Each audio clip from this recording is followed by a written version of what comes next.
¿Cómo están, amigas? ¿Cómo están, amigos? Pero muy buenas noches. Sean todos y cada uno de ustedes bienvenidos a una nueva edición de Televisión Abierta en este jueves 3 de julio. Llegó julio, ya se instaló con sus temperaturas, con su frío en la región de Magallanes, en la ciudad de Punta Arenas, con su carnaval de invierno que ya está en pleno rodaje, y nosotros, como cada jueves, cumpliendo ese compromiso de esa conversación siempre necesaria aquí, desde los estudios de ITV Patagonia, próximo a cumplir un aniversario más también por lo demás, así que aprovechamos ahora, antes de iniciar nuestra conversación, a enviar un afectuoso saludo a toda la familia de esta casa televisiva. Fíjese que el invitado que nos va a acompañar esta noche, ingeniero comercial, estudió allá en la quinta región, la Universidad Católica de Valparaíso, fue su alma mater, ha sido una persona vinculada siempre al servicio público y hace un par de años ya le ha tocado la responsabilidad de asumir la delegación presidencial de la región de Magallanes para hablar del futuro de la región de Magallanes, de sus desafíos, de lo que ha significado para él asumir esta responsabilidad. Es de lo que conversamos esta noche con José Ruiz Pipsevich, que ya está aquí en los estudios de Televisión Abierta. No se separen, venimos enseguida.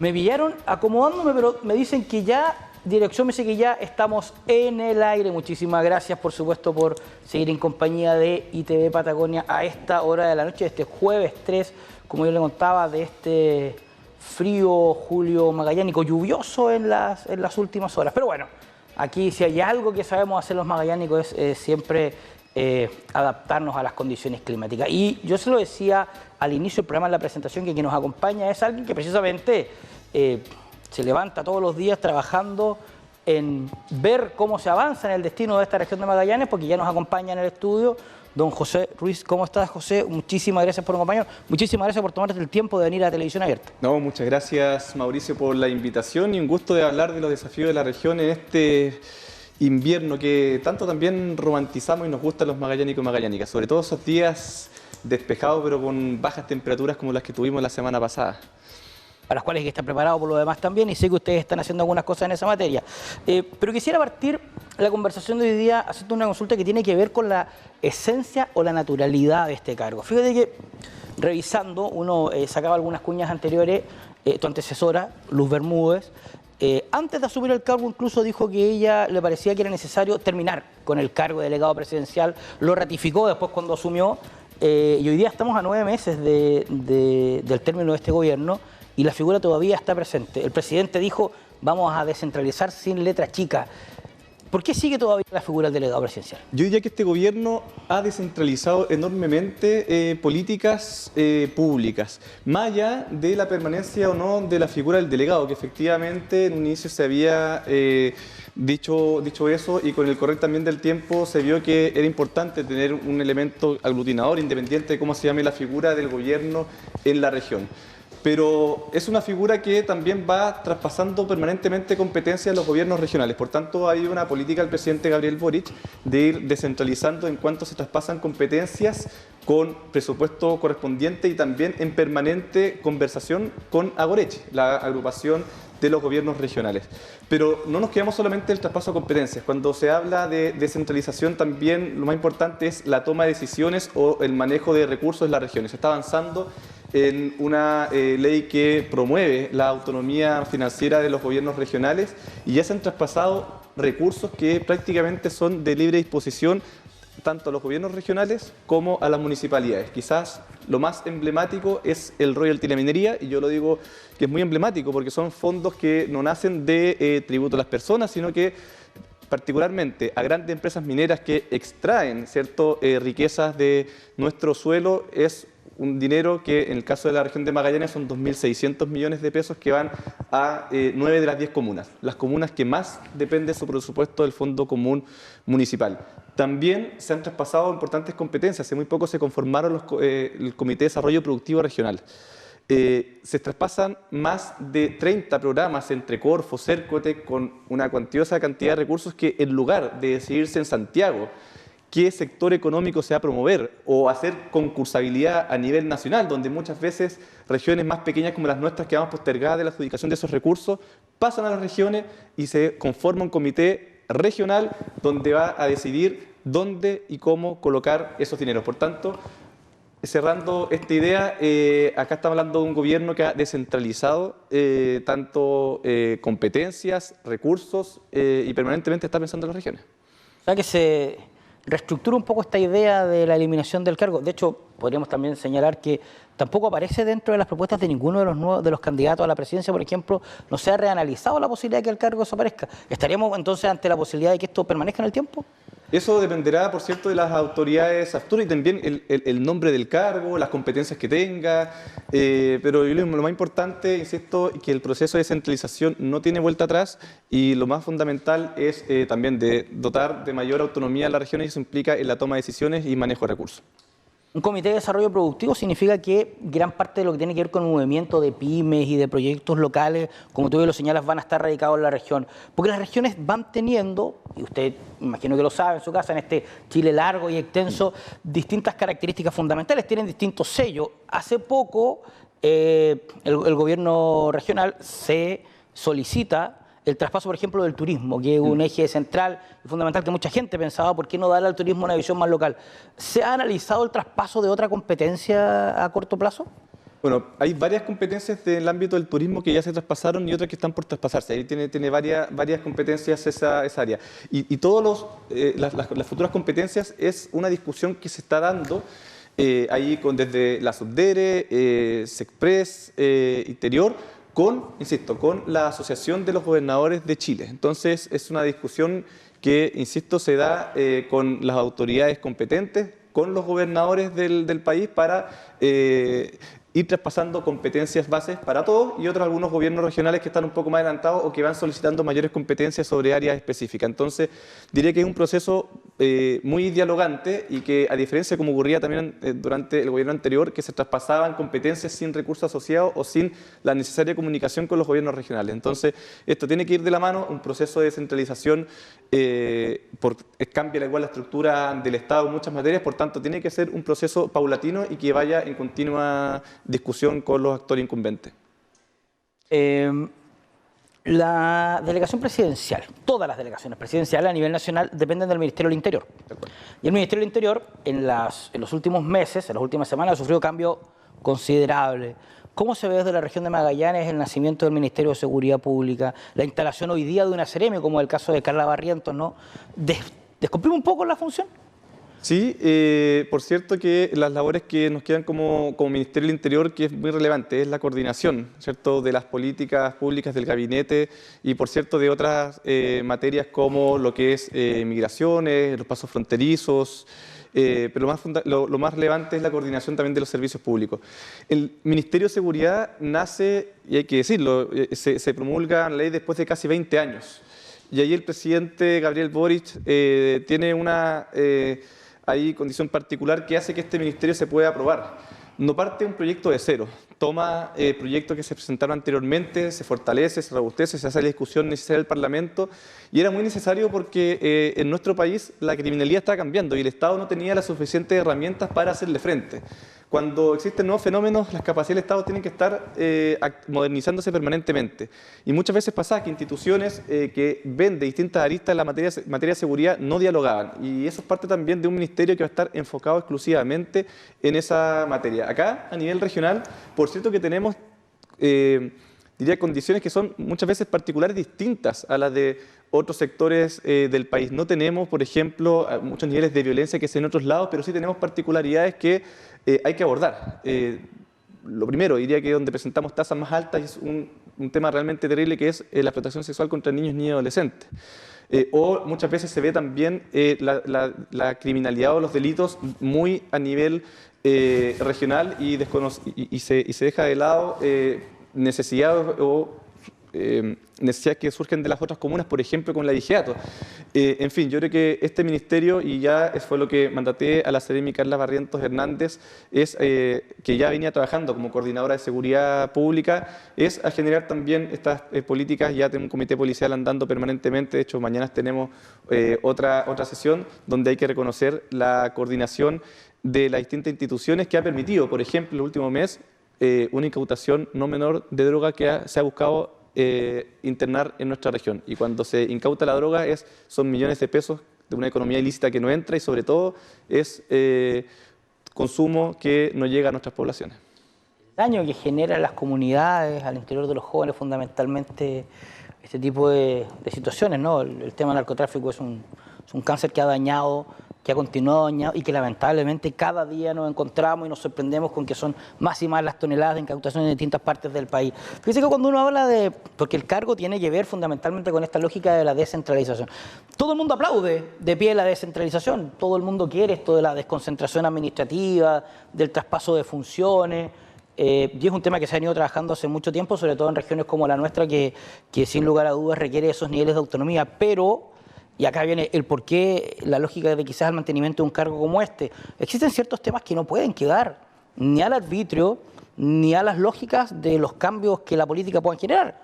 La primera elección de gobernadores, ¿cuánto eran? Creo que era 14-1, hacia un sector de la política, luego varía, porque esto puede ir variando y puede ir variando al tiempo mucho más, pero el territorio, la soberanía, las fronteras, no pueden quedar necesariamente al arbitrio de ciertas ideologías que en algún momento gobiernan y en algún gobierno no. ¿Podrá seguir siendo la punta de lanza de tener en cada una de las regiones un representante del poder central?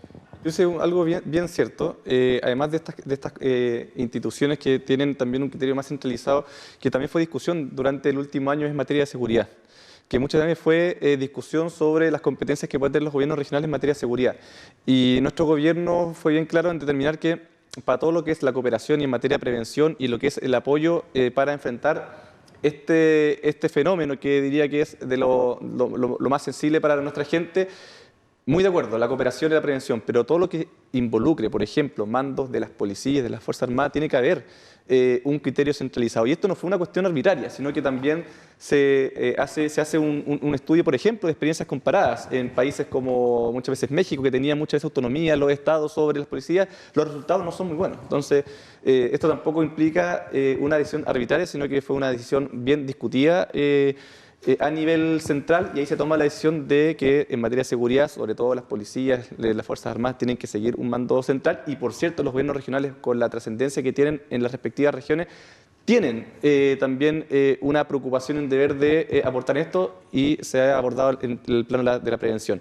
Y acá yo quiero relevar que el gobierno regional del gobernador Jorge Fríes ha apoyado, por ejemplo, en la compra de escáneres móviles, que va a ayudar un montón a distintos recintos, por ejemplo, recintos portuarios, donde hoy en día no se tiene la suficiente capacidad de fiscalización para la internación de droga que, insisto, que por la coordinación que hay entre las instituciones se ha ido incautando. Por tanto, yo quiero igual reconocer la labor del gobierno regional en el apoyo que ha habido en materia de seguridad, sobre todo en este financiamiento a elementos de prevención.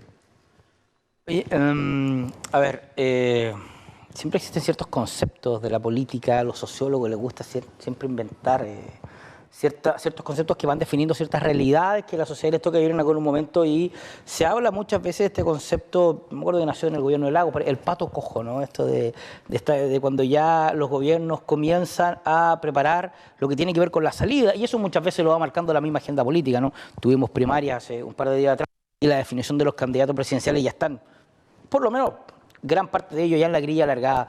¿Cómo se prepara la delegación presidencial para lo que van a hacer estos últimos meses?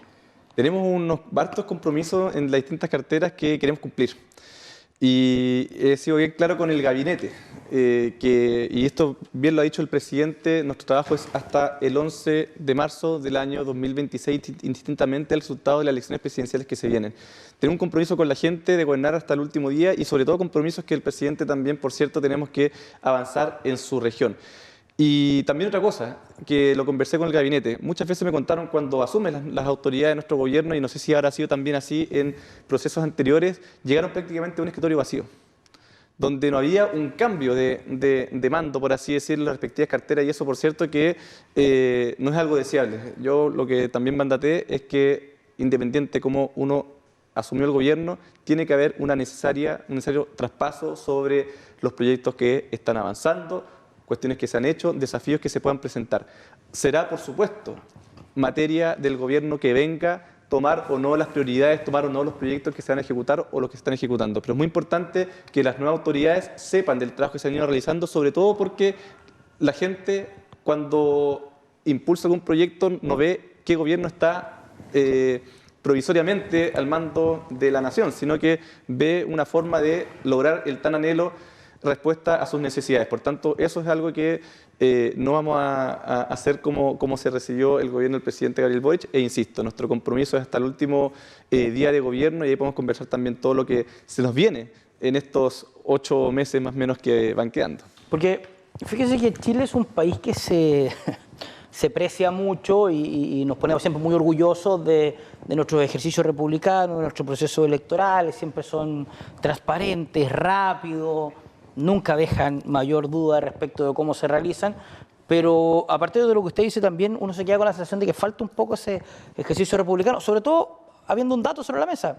En las últimas 17 elecciones presidenciales en América Latina, siempre más o menos se le pasa el mando a la oposición. Es un ejercicio. Por lo tanto, qué importante puede ser y qué relevante puede ser que se haga el ejercicio republicano también de el último día entregarle a quien viene, ¿no? Muchas veces pasa esto que llegan a la oficina y ni siquiera tienen la llave, ¿no? Ese ejercicio está instalado, ha sido mandatado, va a estar presente, sea quien gane. Eso es lo que mandaté en el encuentro de gabinete que tuvimos el mes de marzo pasado. Eso va a ser un hecho. Va a ser un hecho. Oiga, y entrando un poco también a la política contingencial, ¿no? Primarias, un ejercicio interesante, lo difundimos, invitamos, usted lo vio, estuvieron acá los jefes de campaña de las 4 candidaturas. ¿Cómo vio el resultado de las primarias? Bueno, no me corresponde a mí opinar sobre el resultado. Yo creo que es un ejercicio primaria muy importante para que la ciudadanía igual elige el candidato o candidata, en este caso como fue del progresismo. Fue una jornada muy tranquila, característica también de los procesos electorales. Tú bien decías recientemente cómo nuestro país se caracteriza también por un proceso electoral que es muy serio, transparente y reconocido internacionalmente. Es muy importante igual, quiero reconocer y felicitar a la candidata ganadora, Janet Jara, por la importante votación que estuvo. Y sobre el proceso de participación mismo, bueno, hay uno viendo la revisión de las votaciones muy similar. Se encuentra como en la media de lo que han sido las votaciones de las últimas elecciones primarias.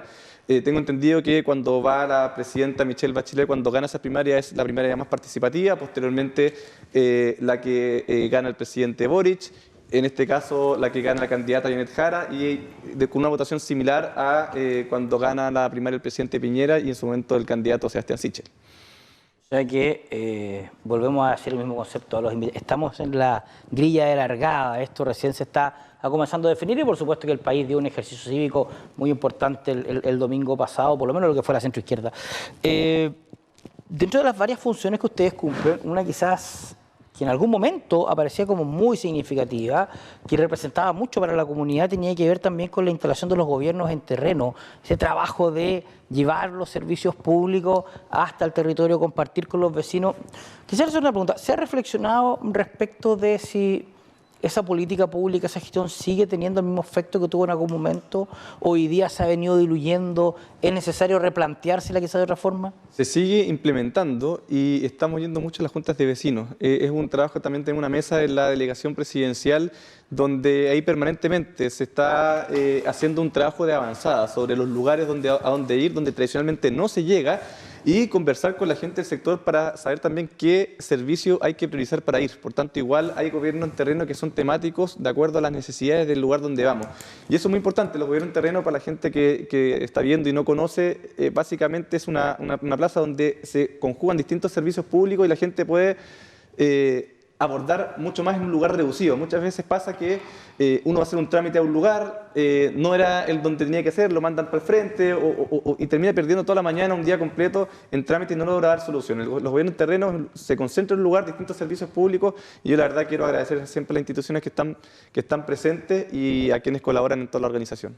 ¿Y ese trabajo temático, se lleva a todas las comunas de la región de Magallanes? Estamos buscando llegar a todas las comunas. También tuvimos reuniones con los delegados provinciales, donde también están, ya se realizan algunas fechas, pero hay algunos servicios que justamente están en Punta Arenas y no están en las respectivas provincias, y ante eso se planifica justamente para poder llegar. Yo quiero reconocer también el trabajo que ha realizado el Registro Civil, que con una adquisición también de unas maletas permite con mucha mayor facilidad llegar a las distintas provincias. Y hay que decirle, el Registro Civil es una institución que en los gobiernos en terreno suele siempre estar atendiendo, por ejemplo, sacando carnet de identidad. Así que son servicios que, sin lugar a dudas, son bien requeridos por la comunidad.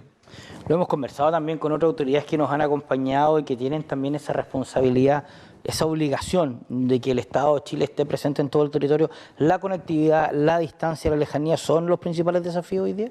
Diría que es un tremendo desafío y que nuestro gobierno ha respondido. Cuando hablamos de la conectividad, yo siempre digo, no solamente hay que verlo desde la conectividad multimodal, aérea, terrestre, donde igual tenemos importantes inversiones, sino de cómo el Estado se hace presente en los distintos territorios. Por ejemplo, cuando llega la Fiscalía de Puerto Williams, el Estado se hace presente. Eso es conectar Puerto Williams. Cuando el Banco Estado se va a instalar a Puerto Williams, o cuando estamos entregando viviendas. Nuestro gobierno va dentro del plan de emergencia habitacional. No solo fuimos la primera región en cumplir la meta ministerial, vamos a entregar cerca de 4.000, o 4.000, nuestra nueva meta es 4.000 viviendas, llave en mano, pero yo lo que más rescato es que vamos a llegar a 8 de las 10 comunas, con lo que cuesta construir en nuestra región.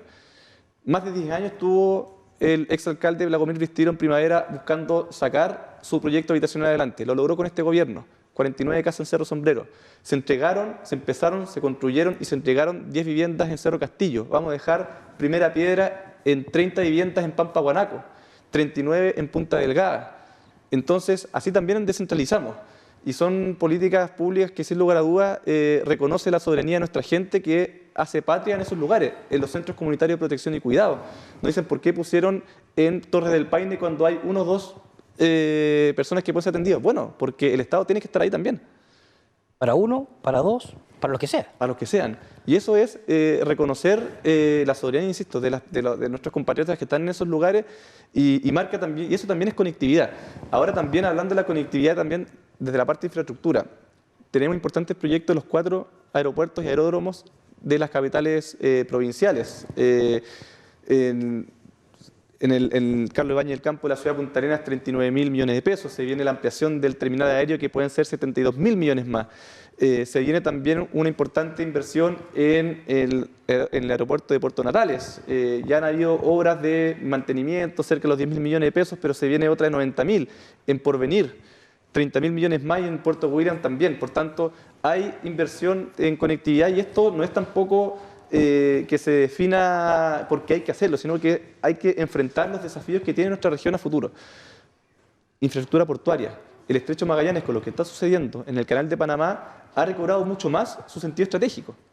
Y tenemos un foco de desarrollo tanto marítimo, comercial y científico, que hay que sacarle provecho, y que no tenemos hoy en día la infraestructura acorde.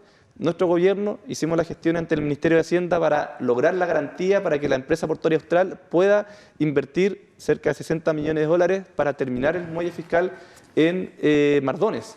Por tanto, son inversiones que tienen un sentido también profundo de estratégico de conectividad y hacerse cargo de los desafíos. Qué difícil conversamos. Yo conversé una vez con el alcalde de Bristilo, allá en Cerro Sombrero.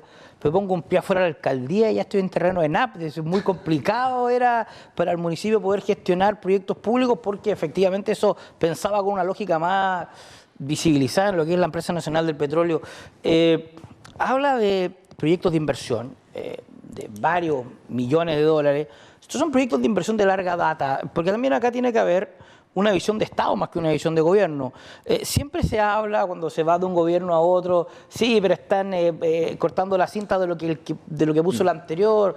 A veces no es bueno caer en esa pelea chica y a veces es bueno colocar esas primeras piedras que otros probablemente corten la cinta después. ¿Esa visión está clara, estratégica en este gobierno? Es algo que hemos impregnado en nuestras políticas públicas. Muchas veces se piensa las políticas dentro de un ciclo administrativo y qué buena política se puede desarrollar en 4 años. Se puede iniciar, desarrollar y terminar en 4 años. Muy poca. Muy poca, y sobre todo cuando hablamos de los desafíos que tiene nuestra región. Por tanto, hay que justamente romper esa lógica y hoy en día presentamos también un proyecto de ordenamiento del borde costero donde justamente se encuentra la terminación del muelle fiscal de Mardones, se encuentra una proyección de la costanera donde se encuentra la ex chipera, una actividad extractiva fallida. Ahí queremos proyectar la costanera, hacer un muelle peatonal y que nuestra gente se conecte nuevamente con el estrecho. Hay un proyecto portuario al lado de la base naval, donde también ha avanzado mucho justamente la tercera zona naval. Quiero reconocer ahí el trabajo del contraalmirante Jorge Castillo y también en otras localidades, no solamente en Punta Arenas. Y pongo un ejemplo que es bien decidor sobre políticas públicas de pensar región a futuro, que es el desarrollo de Pampa Guanaco. Pampa Guanaco se encuentra en el corazón de Tierra del Fuego, no está en el sur de Tierra del Fuego, se encuentra en el corazón de Tierra del Fuego. Todos los caminos llegan a Pampa Guanaco y estaba prácticamente tirado. No había mayor inversión del gobierno central en una localidad que ya estaba pidiendo a gritos desarrollo, porque hay un proyecto hace 30 años, que es el camino Vicuña Yendegaya, que se terminaría el año 2031. ¿Cómo podemos pensar el desarrollo de Tierra del Fuego con el camino Vicuña Yendegaya, con todo el potencial turístico que eso tiene, si no desarrollamos Pampa Guanaco hoy en día y de buena forma? Nuestro gobierno ha cedido 50 hectáreas al municipio para el desarrollo de la comuna. Vamos a colocar primera piedra de 30 viviendas, estamos haciendo construcción de alcantarillado, estamos terminando la conservación de la escuela, vamos a levantar, ya está el diseño, vamos por la ejecución de una posta de salud rural y otras obras también, el mantenimiento de la pista y plazas que se están desarrollando con un programa de pequeñas localidades sobre 1.500 millones de pesos. Por tanto, son acciones concretas que hemos establecido muy bien con el alcalde Luis Barría, para desarrollar un estándar superior a lo que debe ser, y creo que es el gran desafío y algo hermoso, que es levantar una localidad prácticamente de cero. Así es que son ejemplos concretos que nuestro gobierno estamos dando inicio y sin lugar a dudas, el corte de cinta o el resultado de estas políticas que estamos impulsando van a ser resorte de otros gobiernos, pero lo más importante es que se piensa país. Serán otros los que corten la cinta, saquen la foto, pero los cimientos y las bases de estos proyectos de largo plazo, lo decía el delegado, hacer política pública en 4 años es prácticamente imposible y este tipo de gestiones, por lo demás, demuestran que no solamente Punta Arenas, en la región de Magallanes, desafíos quedan varios, los vamos a seguir conversando. Hay varios temas que todavía están aquí en parrilla para seguir conversando con el delegado presidencial, pero antes de eso vamos a tener que ir a esto ahorita, como lo hacemos cada jueves, a esa necesaria pausa. Usted va a conocer quienes hacen posible que salgamos al aire. Usted va a conocer también alguna de la programación que ITV Patagonia tiene preparada para los próximos días. Pausa comercial breve, un par de segundos, y ya estamos de vuelta aquí en Televisión Abierta conversando con el delegado presidencial de la región de Magallanes.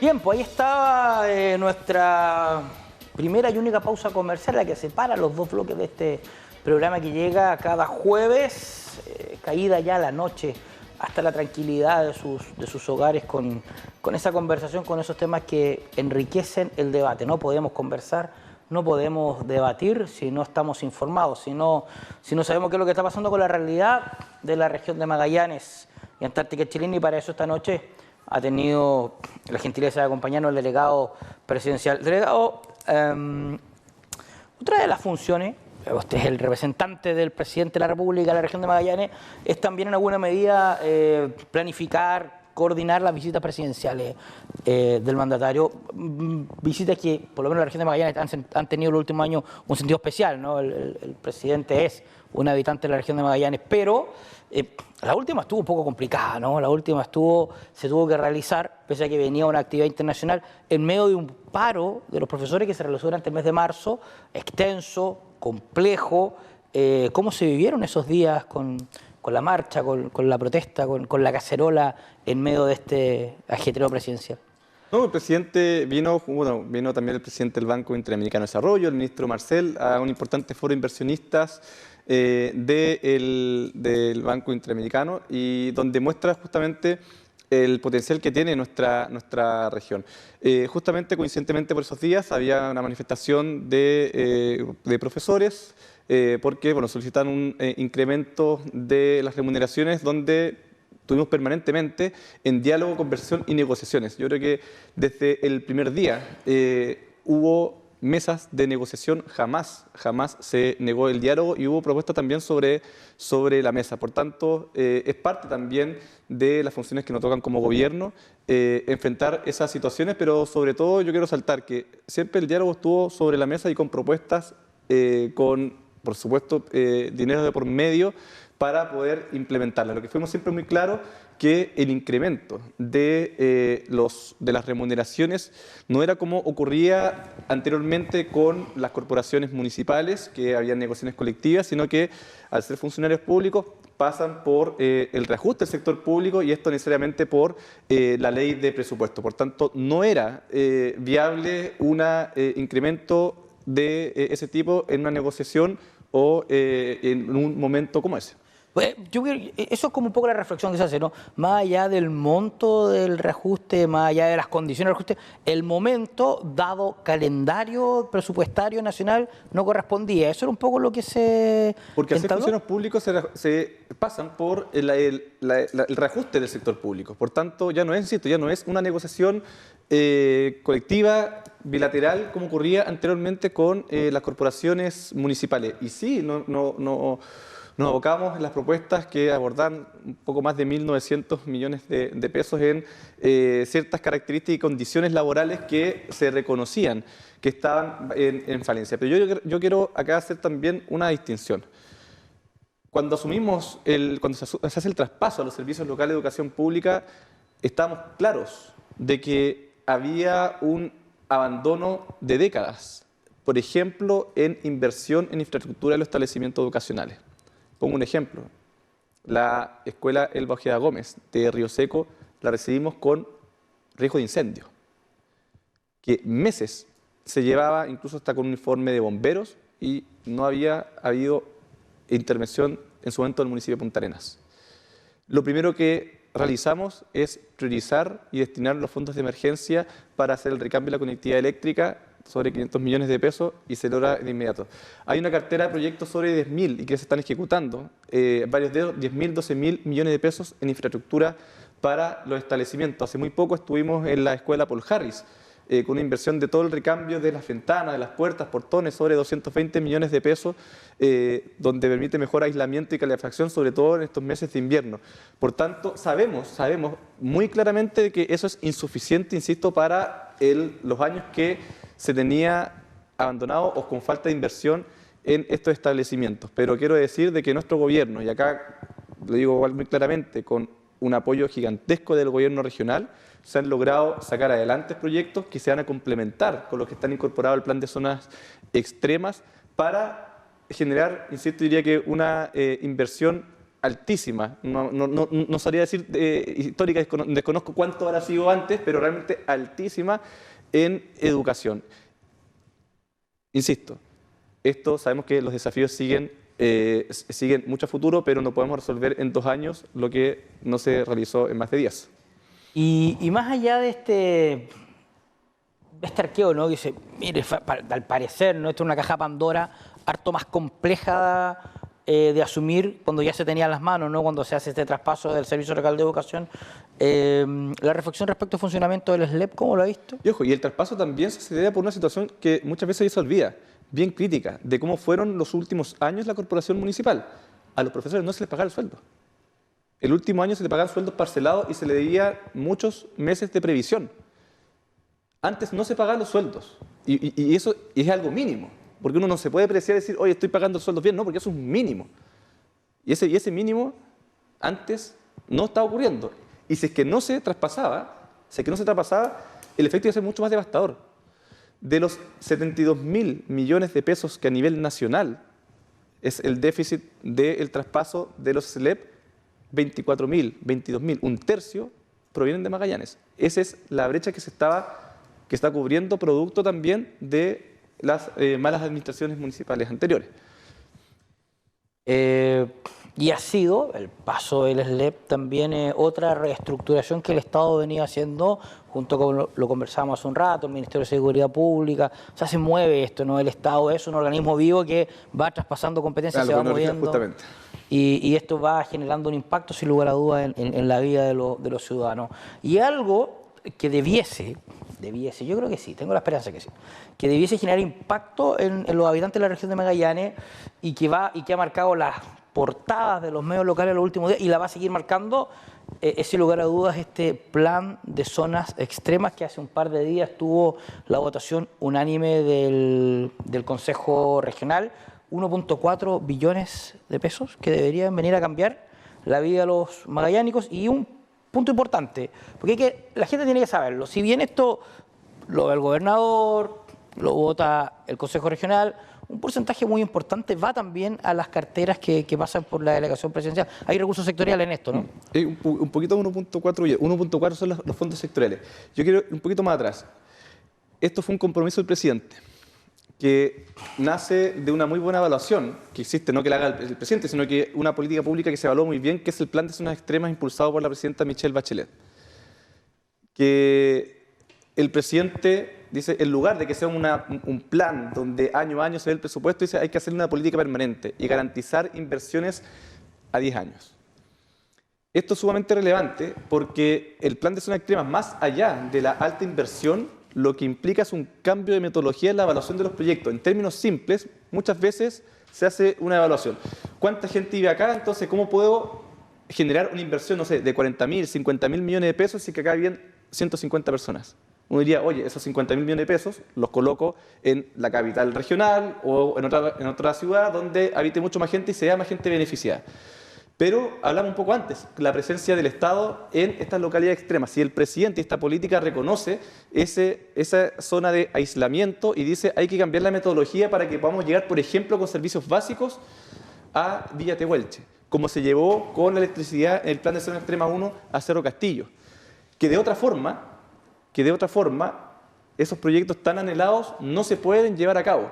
Esa es la magnitud del impacto que genera una política como esta.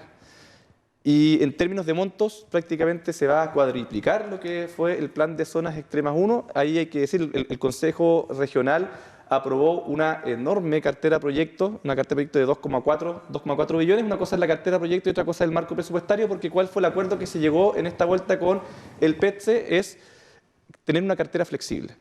¿A qué me refiero con esto? Se priorizan, y esto es otra decisión del presidente, de que estos procesos se implementen por los gobiernos regionales. Por tanto, igual se descentraliza esa prioridad en este tipo de proyectos.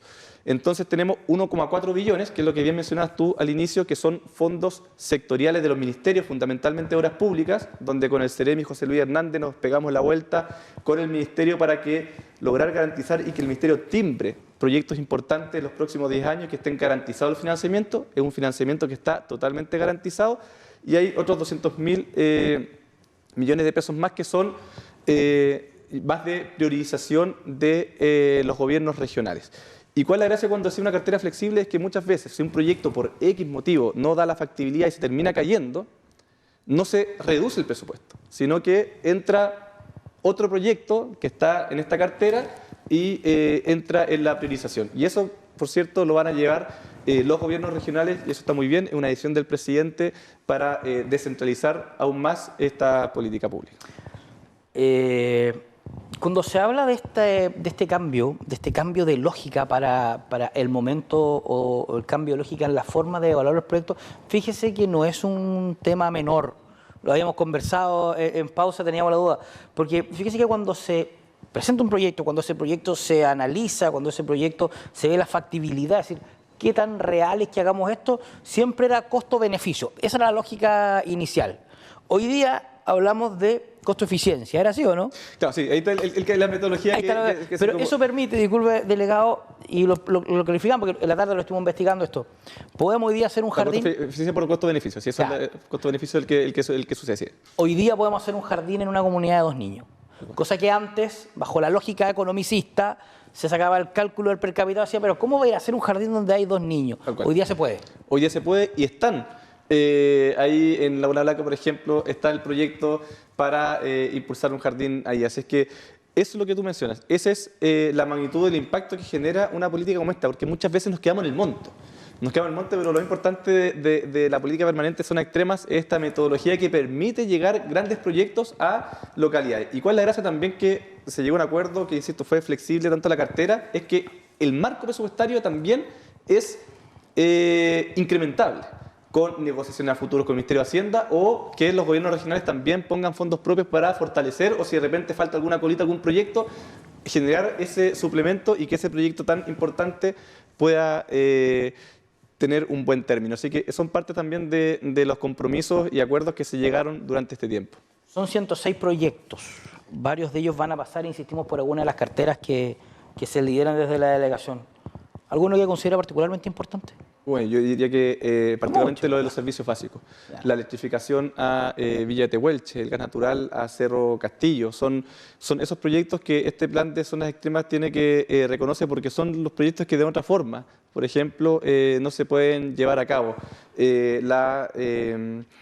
Llevar con también servicios básicos a sectores periurbanos que implica urbanizaciones en la ciudad de Punta Arenas. Yo creo que esos son los proyectos que diría que son más sensibles como otros que pueden generar también, uno igual puede hablar, los de educación, pero diría que los servicios básicos es una demanda sumamente sensible y sobre todo en localidades más pequeñas donde cambia radicalmente la vida de sus habitantes.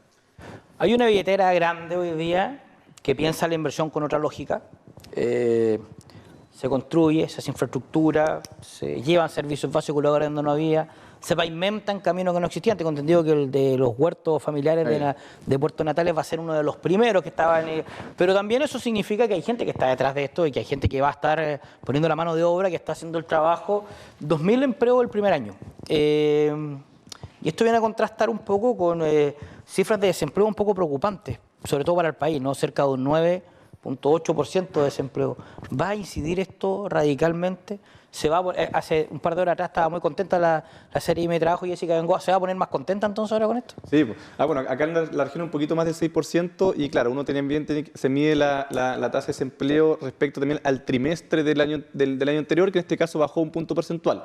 Es un poco más alto del trimestre anterior, pero también es por la estacionalidad. Sin lugar a dudas, más allá de esa cifra, hay que preocuparse de la gente que hoy en día está desempleada o también que tienen lo que se llama el subempleo o el desempleo oculto, que son otras variables también muy relevantes para la medición de la característica del trabajo en nuestra región. Y cuando hay, por cierto, inversión pública, una región como la nuestra, que el 70% de la inversión es inversión pública, este tipo de compromisos de recursos ayuda enormemente para el desarrollo económico. Diría que nuestro gobierno, fundamentalmente con el plan de zonas extremas, con el convenio de programación, que es un convenio de 400.000 millones de pesos entre el Ministerio de Obras Públicas y el gobierno regional, 70% del Ministerio, los 130.000 millones del Ministerio de Transportes. Estamos hablando de una inversión histórica en nuestra región. Y eso, como bien tú dices, Mauricio, implica crecimiento, implica mayor empleabilidad y hay que también ir identificando las brechas, y ahí juega un rol muy importante CENSE, también sobre todo también sobre los desafíos que se vienen en la región, de identificar las brechas de los puestos de trabajo que se van a necesitar y las características de las personas que hoy en día se encuentran desempleadas ¿por qué? Porque esa brecha tiene que cubrirse con capacitaciones. Y ya el año pasado, por ejemplo, CENSE capacitó a 5.000 personas en nuestra región, 70% mujeres, muy importante también. Y eso, insisto, va cubriendo las brechas y eso permite que los empleos que se generen los cubran personas de Magallanes que estén buscando trabajo. Y el Estado crece, abre la billetera, mucho número, mucho seno en el camino, pero también tiene alguna falencia. Y eso también hay que evidenciarlo, conversarlo. Dorothy Pérez, la mujer del año, si hubiera que catalogarla de alguna forma. También emitió un informe donde hablaba que el Estado de Chile malgasta aproximadamente 1.5 billones de dólares. Eso es mucha plata. ¿Qué reflexión se hace respecto de eso? ¿Cómo se afina eso? ¿Cómo se avanza para que esa enorme cantidad de dinero no termine donde no tenga que terminar? Primero una precisión. Bueno, ante todo yo creo que es muy importante la fiscalización, y lo que hace justamente Contraloría es la fiscalización del buen uso de los recursos públicos, de la administración pública, de los actos administrativos que se generan, y eso es sumamente relevante. Sobre la cifra que tú mencionas, son los montos que de una u otra forma no se lograron acreditar debidamente. No significa automáticamente que ese 1,5 billones de pesos haya sido malgastado. Puede ser de que no hayan llegado la respuesta suficiente o que justamente llegaron a destiempo. Lo que no implica, insisto, que cuando existan actos, montos que no se fueron bien ejecutados, tienen que caer la responsabilidad administrativa. Y esto siempre lo ha dicho el presidente. Caiga quien caiga, ha fijado criterios. Y yo creo que respecto al tema del caso convenios o el tema de las licencias, el presidente Boric ha marcado una línea que no se ha visto en gobiernos anteriores. Y eso habla muy bien de cómo también entiende la función pública y la visión de Estado que tiene el presidente, sobre todo porque hay que resguardar las instituciones, que es lo que lo sostienen la democracia en nuestro país. ¿No ha pasado nadie por este set en las últimas semanas? ¿Nadie se ha sentado en el sillón de los invitados las últimas semanas sin que se le haga la pregunta? Y por supuesto que ahora, a partir de este informe de avance también de Contraloría, ¿cómo va el tema de las licencias médicas en la delegación? Bueno, fueron en las delegaciones 7 casos de personas que han presentado licencias, 4 ya desde antes no trabajar en la delegación, y los otros 3 se hizo un sumario respectivo, como fue la instrucción presidencial. Por supuesto, son procesos reservados donde es una investigación que se genera a raíz de este caso. Pero yo quiero igual reconocer algo. El tema de las licencias no nos pilla por sorpresa como gobierno. Hace por lo menos un año, del Ministerio de Hacienda con el Ministerio de Salud, empezaron a trabajar sobre un dato que era bien característico, un alto porcentaje de licencias médicas, sobre todo en algunos sectores como el área de la salud. Y ahí se empezó a trabajar. Se identificaron también algunas falencias donde se iniciaron sumarios. Hay que decir, de los 25.000, cerca de un tercio, 8.000, son de algún tipo de funcionarios que corresponden al gobierno central, otros son municipalidades fundamentalmente, gobiernos regionales. Pero en fin, yo creo que bienvenida la fiscalización, bienvenida la modernización también de los servicios, y sobre todo cuando existen mal uso de recursos públicos o algún tipo de irregularidad, tienen que operar los mecanismos sancionatorios. Caiga quien caiga. Caiga quien caiga. Eso es una frase que se ha reiterado, que apareció en todos los medios de comunicación a partir del caso licencias médicas, que tan fuerte golpeó también al servicio público, eso hay que decirlo. Luego conversaba acá con gente de la CUT, con gente de la ANEF, el gobernador también estuvo abordando esa temática. Delegado, 9 meses, el mandato es hasta el último día. Hasta el último día. ¿Cuáles son los principales desafíos lo que va quedando? Uno, yo diría, tenemos ese desafío de avanzar con el proyecto del ordenamiento del borde costero. Queremos este año hacer las licitaciones de la proyección de la costanera y el muelle peatonal, llegar con el plan de emergencia habitacional a colocar la primera piedra en Punta Delgada, en Pampaguanaco, entregar las viviendas en Cerro Sombrero, y el segundo condominio en Puerto William. Ya entregamos 23 viviendas, hay 45 viviendas que se van a incorporar. Tenemos el desafío también de seguir implementando la atención primaria universal que partió con la comuna Natales, muy importante. Muchas veces se habla de la salud, que es una carencia que tenemos en nuestra región, la falta de especialistas, pero poco se habla de enfermedades evitables o hospitalizaciones evitables. ¿Y eso cómo se combate? Con un fortalecimiento de la atención primaria, que es una política que está cambiando el paradigma de la concepción de la salud que ha implementado nuestro gobierno. El cumplimiento, por cierto, la implementación de la reforma de pensiones, que si bien ya se aprueba, la implementación es un tremendo desafío, y por cierto también a nivel nacional el nuevo financiamiento de la educación superior que implique el fin al crédito con aval del Estado también es un desafío que tenemos que llegar como gobierno antes del 11 de marzo del año 2026. Fíjese que habían pasado 365 días de asumir el gobierno, el primer aniversario del gobierno, cuando la entonces vocera del gobierno hablaba del legado del gobierno. parece que son dudas adelantando un poco.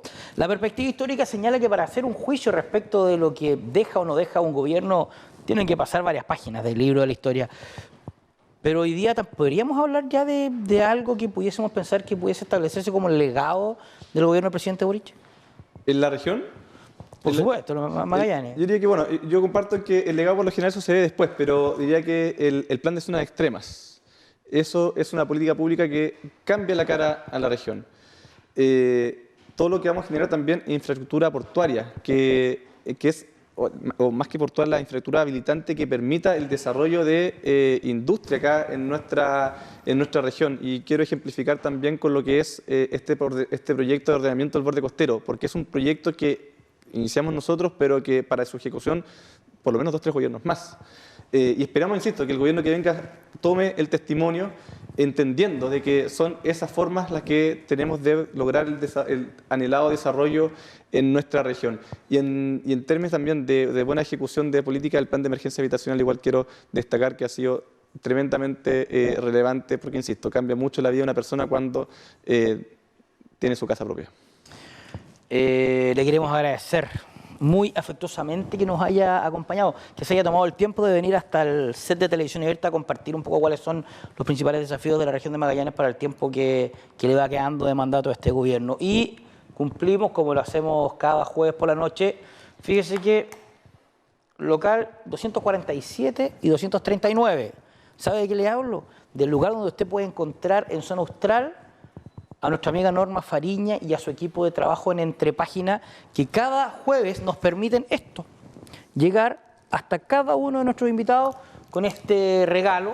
Mire, dice una compilación de las mejores entrevistas consideradas por Edward Said, la incursión definitiva en la mente de uno de los pensadores más destacados del siglo XX, y el título es Poder, Política y Cultura. En sus manos, delegado, disfrútenlo.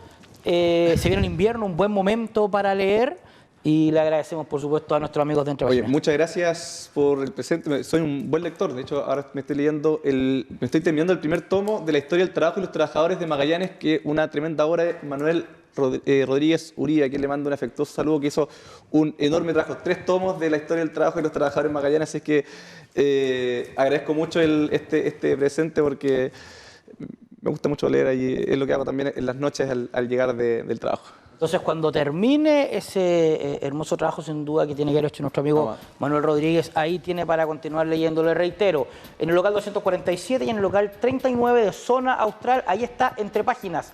Todo un mundo de ideas escritas para ti. Regalo entregado, conversación terminada, agradecimientos cursados. No nos queda más que también agradecerle a usted que nos haya acompañado, que nuevamente se haya hecho acompañar por este programa que cumple cada jueves con ese compromiso de traer hasta su casa la conversación necesaria en un mes especialísimo para esta casa televisiva. Un año más va a cumplir ITV con esa siempre necesaria función de informar, de acompañar y de entretener. Le agradecemos nuevamente, delegado, que nos haya acompañado. Bajamos ya la cortina de esta Televisión Abierta. Muchas gracias, Muchas gracias, Mauricio, por esta muy grata conversación esta noche.